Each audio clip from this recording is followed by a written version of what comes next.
الله أكبر الله أكبر.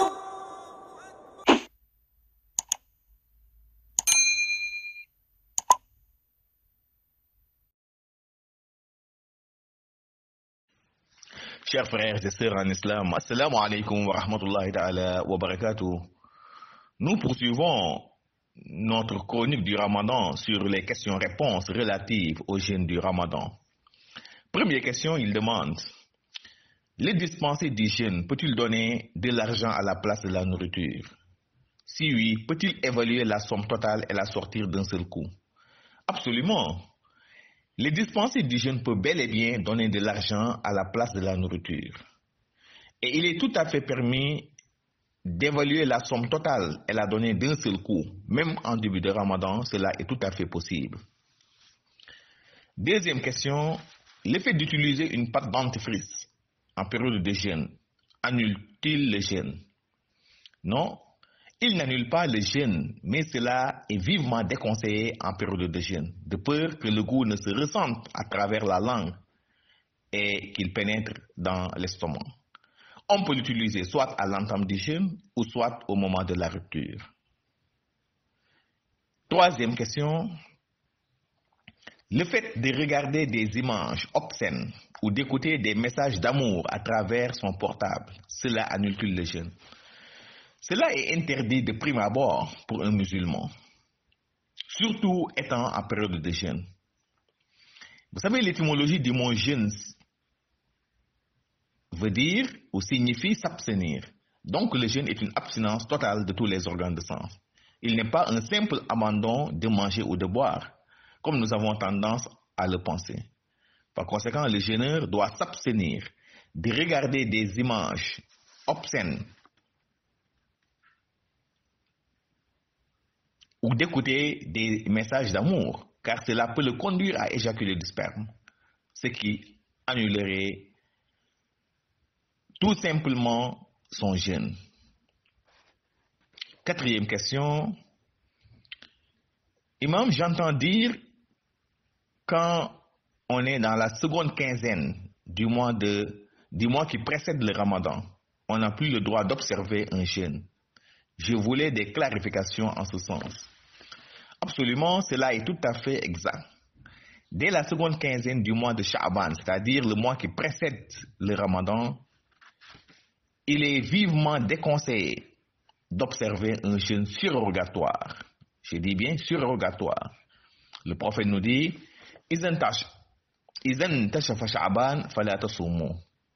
quand c'est la moitié de Sha'ban, n'observez plus le jeûne, c'est-à-dire le jeûne surrogatoire. Mais s'il s'agit de compenser un jeûne, n'est-ce pas, du Ramadan, là, cela est tout à fait possible. Cinquième question, Imam. Je vois certaines personnes qui observent le jeûne les lundis et les jeudis. Cela est-il recommandé? Absolument. Ces 2 jours de la semaine, à savoir le lundi et le jeudi, sont vivement recommandés pour le jeûne, car le prophète Mohammed, alayhi salatu wassalam, les jeûnait constamment. En plus, c'est les jours où les anges présentent à Allah subhanahu wa ta'ala le livre, n'est-ce pas, des serviteurs, afin qu'il efface leurs péchés. Donc, ces 2 jours sont vivement conseillés, n'est-ce pas, de les jeûner. Sixième question. J'ai l'habitude d'observer le jeûne tous les vendredis. Un ami m'a dit que cela est déconseillé. Pourrais-je avoir des clarifications en ce sens, Imam? Absolument. Le jeûne surrogatoire 10 jours du vendredi est vivement déconseillé par le prophète Mohammed alayhi salam. Parce que tout simplement, c'est notre jour de fête, à moins qu'il ne soit précédé ou suivi d'un autre jour de jeûne. Par exemple, vous jeûnez le jeudi puis le vendredi ou le vendredi puis le samedi. Mais quant à choisir le vendredi seulement, cela est déconseillé. Le prophète nous dit, sallallahu alayhi wa sallam, Inna yawma al-jum'ati idukum fala tasumu illa an tasuma qablahu aw ba'dahu. Il dit que le vendredi est votre jour de fête, vous les musulmans. Ne le jeûnez pas, à moins qu'il ne soit précédé ou suivi d'un autre jour de jeûne. Mais s'il s'agit d'un jeûne compensatoire, comme celui du Ramadan, cela est tout à fait possible. Septième question, celui qui n'accomplit pas les prières surrogatoires, c'est-à-dire les nafilas, son jeûne est-il valable? Absolument, son jeûne reste tout à fait valable, mais risque de perdre les récompenses promises par Allah subhanahu wa ta'ala pour celui ou celle qui accomplit ses prières surrogatoires pendant le Ramadan, et qui est le fait d'effacer tous ses péchés antérieurs. Le prophète nous dit, Man qama ramadana imanan wa ihtisaba ghuffira lahu ma taqaddama min dhanbihi. Que quiconque se lève pour prier pendant la nuit du Ramadan, c'est-à-dire celui qui accomplit les prières surrogatoires avec foi et en comptant sur la récompense divine, verra ses péchés antérieurs effacés. Mais encore une fois de plus, cela n'annule pas le jeûne du Ramadan. Huitième question, est-il permis de faire un don de sang en période de Ramadan? Le don de sang est un acte très apprécié par l'islam, car il contribue à sauvegarder la vie humaine. Par conséquent, il est tout à fait permis aux jeûneurs de faire un don de sang, mais à condition qu'il ne soit pas affaibli, si vous voulez, à la suite, bien entendu, de cette opération. Mais si toutefois, il fait un don de sang pour se retrouver dans un état, n'est-ce pas, affaibli, lequel état va le conduire à rompre son jeûne, là, il n'a qu'à s'abstenir de faire, n'est-ce pas, un don de sang durant la journée du Ramadan. Il peut le faire soit à l'entame ou soit à la rupture du jeûne. Mais s'il craint d'être affaibli à la suite de l'opération, il n'a qu'à l'arrêter. 9e question. Peut-on utiliser des collyres durant la journée du jeûne? Le jeûne est annulé par tout ce qui entre dans l'organisme et non par ce qui en sort comme les saignements, les vomissements et autres. Ce qui nous fait dire que toute matière, qu'elle soit liquide, gazeuse, solide, qui accède à l'estomac, soit à travers les oreilles, soit à travers le nez ou soit à travers les yeux, annule purement et simplement le jeûne. Donc l'usage des collyres n'est pas du tout apprécié durant la journée de jeûne. Ça annule purement et simplement le jeûne. On peut le faire soit à l'entame ou soit à la rupture du jeûne.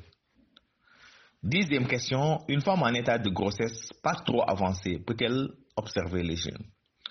Pour la femme en état de grossesse, avancée ou pas, si elle craint que le jeûne nuise à sa santé ou à celle de son fœtus, là elle rompt tout simplement son jeûne et à la fin du Ramadan, dès qu'il sera disponible, elle va compenser le nombre de jours de jeûne rompus.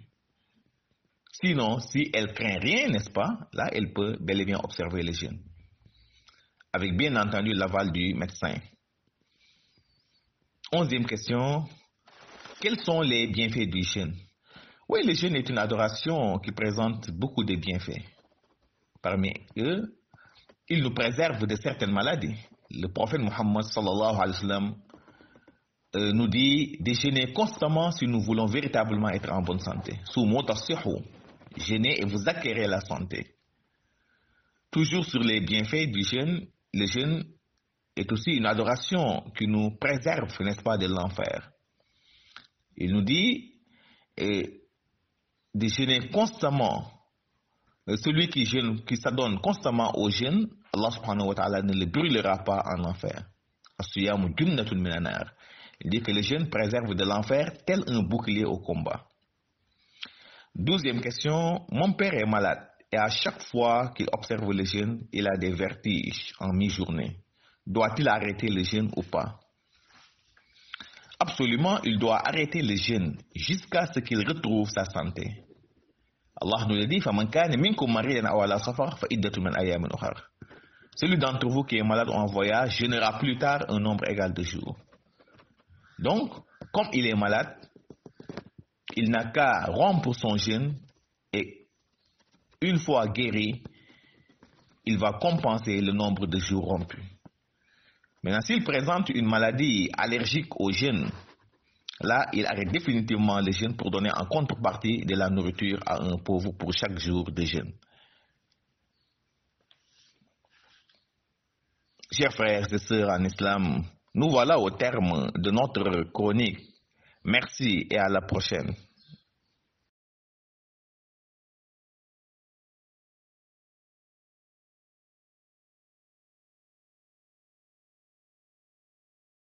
اللهم أهل علينا شهر رمضان بالأمن والإيمان والسلامة والإسلام والتوفيق لما تحب وترضى يا ذا الجلال والإكرام. اللهم أعنا فيه على الصيام والقيام. اللهم اجعلنا ممن يصوم رمضان ويقومه إيمانا واحتسابا لوجهك الكريم يا أرحم الراحمين. اللهم سلمنا لرمضان وسلمه لنا وتسلمه منا متقبلا وجعلنا فيه من الفائزين يا رب العالمين. والسلام عليكم ورحمة الله وبركاته.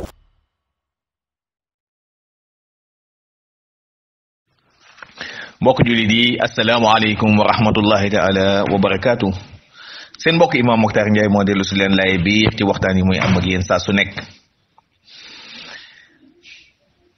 tey incha allah nu wéy ci question réponse yi nga xam ni moo fi dikk incha allah. kii day laaj ndax ki nga xam ni dañ ko teggil koor gi comme pa bu màggat wala ku feebar boo xam ne mënatoo woor ndax mën nga joxe xaalis remplacer ko ak ñam wi ngay génne te booy génne est-ce que da nga koy génne benn yoon rek est-ce que mën nga ko génne benn yoon wala mën nga bis bu nekk nga génne ko. waaw li ma ci tontu mooy ki nga xam ne dañ ko teggil koor gi ngir màgget néew kattan wala ki nga xam ne dafa feebar wax ne mënatul woor ñooñ dañ leen wax nu leele googu nag mën nga ngoon su nekk la sa waa kër di ndogoo wala la ngay ndogoo nga tibb bool jox ko miskin boo xam ne daf koy dunde wala bu la neexee tamit nga génne ko ci xaalis jox ko natt ni tey plaatu ceeb xëy na noo ngi koy jaay 1000 francs gën caa bare bu dee 800 la sax nga jàpp ne bu añee tam dina naan nga def ko 1000 francs par bis nga joxe ko. mën nga ko génne nag bu la wóoree ne yow koor gi yëpp doo ko woor mën nga yéene génne ko benn yoon dajale ko yëpp ci njëlbeenu weer bi génne jox ko ki nga koy jox wala tam bu la neexee tam bu fekkee bis bu nekk nga koy génne tam nga génne ko waaye mënees na ko génne ci benn yoon dajale ko yëpp jox ko ki nga xam ne moom nga koy jox incha allah. kon léeg-léegi daal ñaari mbir moo ci am benn nga génne ñam di ko jox miskin benn tam mën nga ko def xaalis te bu la neexee tam mën nga ko boole lépp bu fekkee xaalis la nga jox ko ka nga koy jox ca njëlbeenu weer ga bu la wóoree ne yow koor gi moom doo ko woor yëpp boobaa nga génne ko benn yoon incha allah. ñaareel ba kii mu ni ñaareelu question bi ndax ku utiliser pâte dentifrice ci bëccëgu weeru koor day dog sa koor wala déedéet pâte dentifrice moom wax dëgg yàlla du dog koor waaye nag dañ ko sip lool nag ndax dañuy bañ caf ko gi di saf ci sa lammiñ wala sax am lu jàll dem ca biir ba moo tax nu koy sip. kon pâte moom boo koy utiliser pâte dentifrice benn nga def ko heure xëdd wala nga bàyyi ba nu dog ba noppi nga soo koy def waaye am maa di ko def bëccëgu weeru koor loolu dañ ko sip waaye nag yàqul koor te li nu sip nag dañ koy tere nit ki ndax mën na yóbbu nit ki ci li yàq koor. ñetteelu question bi kii mu ni ndax di xool ay image yoo xam ni image yu xaw doy waar la wala di déglu ay son yu doy waar yoo xam ne ci wàllu amour la wàllu mbëggeel ci sa portable ndax loolu mën na yàq koor. waaw yooyu moom dañ ko tere même bu dul koor sax dañu tere ci ab jullit nga sàmm say bët sàmm say mboole mi cër ba doo ci xool lu xaram rawat na say bët rawat na nag ci bëccëgu weeru koor ndax boo xoolee ci cosaan baatu koor mooy téye sa bopp kon jeune muy koor abstinence totale la mooy téye sa mbooleem cër sàmm leen du bàyyi lekk ak naan rek ba tax na kon ki woor ni mu téye boppam ci bañ a lekk bañ a naan noonu la wax sàmmee mbooleem cëram ay bëtam moytu di xool image yi rawat na nag ci portable yi tey ay yenn vidéo yi yenn son yi mu moytu ko ndax loolu mën na ko yóbbee ci mu génne li nga xam ne mooy sperme te heure bu génnee sperme loolu mën a yàq kooram kon yooyu itam yu jar moytu la bis bu nekk nag rawat na nag ci boo wooree incha allah. ñetteelu question bi kii day laaj mu ni dama déggoonu ni bu Shaaban xaajee, Shaaban mooy weer wi jiitu koor, bu xaajee kenn amatul droit di ci woor. dama bëggoon ay leeral ci wàllu woowu. waaw Shaaban moom bu xasee xaaj kenn dootu ci woorati kooru naafila. yonent bi sallallahu alayhi wa sallam moo ni iza intashafa Shaaban fala tasumu. Shaaban bu xasee xaaj rek bu leen woorati kooru naafila, bàyyi leen ba koor gi ñëw. loolu nag ngay fay ay boru koor, nga fay boru koor farata la boobaa mën nga ko fay. waaye fekkee nag kooru naafila la rek comme ñuy woor altine yi ak alxames, foofu moom mën nga pause bàyyi ba koor gi jàll incha allah. waaye Shaaban moom bu xasee xaaj kenn waratu ko woor kooru naafila incha allah. ñeenteelu question bi kii mu ni imaam dama gis ñoo xam dañuy woor altine yi ak alxames yi, ndax loolu lu nu santaane la wala déet? dëgg la lu nu santaane la, sunna daf ko jàngale. yonent bi sallallahu alayhi wa sallam dafa digle ci biir semaine bi ñuy woor altine yi ak alxames yi ci ku ko mën, ndax la ca nekk ci ay ngëneel moo tax. yonent bi sallallahu alayhi wa sallam daf ko daan woor daanaka lu bari, wala sax daf ko daan dëkke woor. ba ca topp tam mooy ñaari fan yooyu mooy fan yi nga xam ne ci la malaayika yi di rendre compte yàlla, te nu yóbbu téere jaam yi di ko présenter sunu boroom, bu ko defee sunu boroom jéggal ñépp ba mu des ñoo xam ne dañu tongoo, ñaar ñoo xam ne duñu tuddante, ñooñu dafa naan toppaleel seen téere fale ba heure bu nu déggoowee. kon ñaari fan yooyu mooy altine ak alxames lu baax ci koor la, ndax yonent bi alayhi salaam daf ko daan woor. juróomeelu question bi kii mu nii man dama tàmm di woor ajjuma, sama benn xarit ni ma nag loolu baaxul, dañ ko sib, ma bëggoon ci ay leeral. waaw wax na dëgg, tànn bisu ajjuma kese di ko woor loolu dafa bokk ci koor yi nga xam dañ ko sib lool. yonent bi sallallahu alayhi wa sallam daf ko tere, ndax nee na ajjuma seen bisu feet la, bu leen koy woor. lu dul ni nag dafa fekk nga wooroon alxames teg ci ajjuma, wala nga woor ajjuma teg ci samedi, loolu rek lan la ko may. fekkee da nga bëgg woor ajjuma da ngay woor alxames teg ci ajjuma, wala nga woor ajjuma teg ci samedi. yonent bi sallallahu alayhi wa sallam mu ne inna yawma aljumaati iidukum fala tasuumu illa an tasuuma qablahu aw baadahu. mu ne bisu ajjuma seen bisu feet la, bu leen ko woor lu dul ni da ngeen wooroon alxames ba teg ci ajjuma ba, wala ngeen woor ajjuma ba teg ci samedi ba. kon bu dee kooru naafila moom wax dëgg yàlla dañ ko sib lool, di ko tànn moom kese di ko woor, loolu islam gërëmu ko. juróom-benneelu question bi ki mu ni ki nga xam ne du naafila guddi ndax kooram dina baax? aha kañ, kooram dina baax, dara nekku ca. ki nga xam ne naafilawul kooram day wér, dara nekku ca. waaye nag ngëneel yi nekk ci naafila nag moo tax nu la koy sant, moo tax nuy bëgg kon boo wooree tam ngay naafila guddi, ndax la ca nekk ci ay yiw ak i ngëneel bokk na ca mooy daan la effacer sa mboolem bàkkaar boo jiitaloon. man qaama ramadaana imaanan wa ihtisaaba ghuffira lahu ma taqaddama min dhanbi. yonent bi sallallahu alayhi wa sallam mu ni képp koo xam ne taxaw nga guddi weeru koor yi di ko naafila ànd ak ngëm yàlla gu ma sëkk ak sàkku tuyaaba, sa mboolem bàkkaar boo jiitaloon yàlla na la ko jéggal incha allah. moo tax kon ki woor di naafila moo ëpp ngëneel ak ki nga xam ne mi ngi woor te du naafila. juróom-ñaareelu question bi kii mu nii ndax li nga xam ne mooy maye deret ndax nangu nañ ko ci biir weeru koor? waa xam nga maye deret moom dafa nekk acte bu islam rafetlu, ndax day bokk ci luy dundal doomu aadama, ba tax da kon may nan la ko nga def ko ci biir weeru koor, waaye ci kaw nag mu bañ la néewal kattan ba nga dog sa koor, loolu ren ciy ragal. bu fekkee mën nga maye deret te du la néewal kattan goo xam dafa la yóbbee nga dog sa koor, boobaa mën nga maye deret. bu dul loolu nag nga xaar ba nu dog ba noppi. waaye maye deret moom wax dëgg yàlla dara nekku ci bëccëgu weeru koor, waaye lan cay ragal mooy mu néewal la kattan, affaiblir la ba nga xam ne da nga fay jaare dog sa koor. xam waxoon nañu ci waxu Ibnu Abbas jëmu ni bokk na ci li yàq koor lépp luy dugg waaye lépp luy génne nag yàqul koor comme dañuy génne deret ci yow loolu yàqul koor waaye dañuy ragal mu néewal la doole moo tax nu koy xaw a ragal waaye fekkee nag mën nga ko def te du la néewal doole boobaa nga def ko dara nekku ci. juróom-ñetteelu question bi kii mu ni ndax mën nañu utiliser tuufaay ci bëccëgu weeru koor dama am jàngoro bët te dama jox ay tuufaay ma koy def midi ci bëccëg bi ay yoon ndax mënees na ko jëfandikoo ci biir weeru koor déedéet wax dëgg yàlla tuufaay moom ak koor àndul tuufaay benn nga def ko heure xëdd wala nga bàyyi ba nga dog nga soo koy def waaye ci bëccëgu weeru koor moom boo ko defee day dagg koor ndax koor moom du bàyyi lekk ak naan rek waaye tamit say nopp dara waru ci dugg say bët dara waru ci dugg sa jëmm ji tam dara waru ci dugg moo tax mu ne anna sawma yafsudu bi maa yadxulu fil jawfi laa bi maa yaxruju ka dammi wal qayl Ibnu Abbas mu ne bokk na ci li yàq koor lépp loo xam ne dafay dugg ci biir ba te nag ko liir wala garab gu ñuy toqal ci nopp wala gu ñuy toqal ci bakkan wala garab gu ñu lay jam mu dugg sa biir comme vaccin injection perfusion loolu yëpp mbokk yi dafa bokk ci li yàq koor dañ ko war a moytu. juróom-ñeenteelu question bi kii mu ni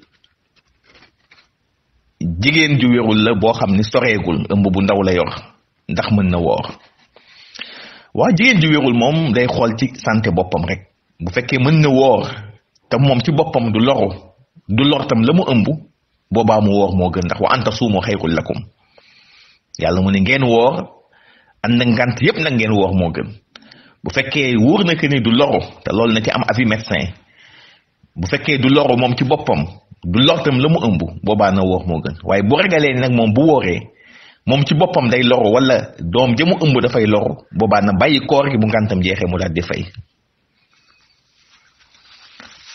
fukkeelu question bi kii mu ni lan mooy ngëneelu koor ak koor moom wax dëgg yàlla bari na ay ngëneel bokk na ci koor day dimbali nit ki may ko wér-gu-yaram képp ku taxoo koor rek daana ko wér-gu-yaram moom wax dëgg yàlla na la ko yombalal yonent bi moo ne suumu tasixu woor leen pour ngeen mën am wér-gu-yaram kon koor day may wér-gu-yaram bokk na ci ay ngëneelam bokk na ci itam ci ngëneelu koor mooy jaamu yàlla boo xam day fegal nit ki safara day dox sa diggante ak safara asiyaamu junnatun minan naar kon koor day fegal nit ki safara yooyu bokk na ci ngëneelu koor moo tax jaamu yàlla bu am solo la boo xam ni nit ki di ko takkoo dina ko may lu bëri bëri benn wér-gu-yaram waaye itam ne la musal tamit ci li nga xam ne mooy safara. fukkeel baag benn kii mu ni son papa dafa feebar heure bu wooree nag ba diggu bëccëg day miir sonn lool ndax moom mënees na arrêté koor gi wala déet. aha kañ comme moom dafa feebar mag la néew kàttan ba noppi te bu wooree day am ay jafe-jafe boobaa na bàyyi koor gi bu ko defee bu wéree bu yaakaaree wér boobaa na fay kooku day dugg ci fa man kaane minkum mariidan aw ala safar fa iddatu min ayaamin uxar képp koo xam ne da nga feebar ci yéen wala nga tukki na nga dog bu sa ngant jeexee nga fay limu fan ya nga dogoon comme dafa feebar nag ba bu wooree day am ay jafe-jafe na bàyyi ba wér bu wéree incha allah mu fay fan ya nga xam ne moom la dogoon bu fekkee feebaram bi mënul ànd ak koor nag boobaa wax dëgg yàlla na bàyyi koor gi di leele waaye daal bu mu forcé ndax forcé moom baaxul heure boo ko defee rek da ngay indil sa bopp ay jafe-jafe kon yal na yàlla may dégg ak topp assalaamu aleykum wa rahmatullahi taala wa barakaatuh. wa assalaamu aleykum wa rahmatullahi wal barakatuh.